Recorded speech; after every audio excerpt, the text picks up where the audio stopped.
కొంతమంది అప్పుడే బిగిన్ చేసేసారు. అదేదో నమస్తే తెలంగాణ అంటారు. అయితే ఏదో 5 భారతీయ విమానాలని కూల్చేశారట పాకిస్తాన్ వాళ్ళు. అట్లాగే కొంతమంది అదేది చైనా వాడు తంతే కొట్టేనే చచ్చిపోయారు అంత ఇది అంటూ ఓ పనికిమాలిన డాష్ డాష్ వచ్చి పోస్టులు పెట్టింది. ఇట్లాంటి వాళ్ళు ఉంటారు మన దేశంలో.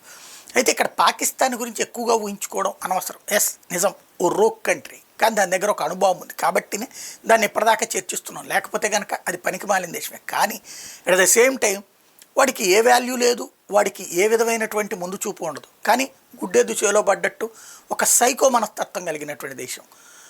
ఎదుటోళ్ళని నాశనం మీదను బ్రతకాలనుకున్న దేశం. నిజంగా స్పర్ధయా వర్ధతే విద్య అంటారు. అంటే ఇద్దరు చదువులో పోటీ పడితే దానివల్ల ఇద్దరూ ఎదుగుతారు.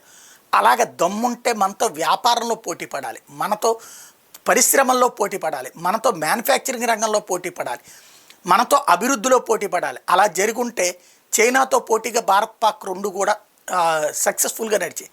కానీ పుట్టినప్పటి నుంచి పుట్టుకలోనే ద్వేషం, పుట్టుకలోనే విద్వేషం, పుట్టుక దగ్గర నుంచి ముందు తన దేశాన్ని ఎదిగేలా చేసుకోవడం కాకుండా భారత్ నాశనం చేయాలని కోరుకునేటటువంటి తత్వంతో చెరపకరా చెడేవు అని సర్వనాశనం అవుతూ వచ్చింది. ఇప్పుడు ఆ దేశం దగ్గర కాసిన బాంబులు ఉంటాయి, కాసిన మిస్సైళ్ళు ఉంటాయి, కాస్త సైన్యం ఉంటుంది.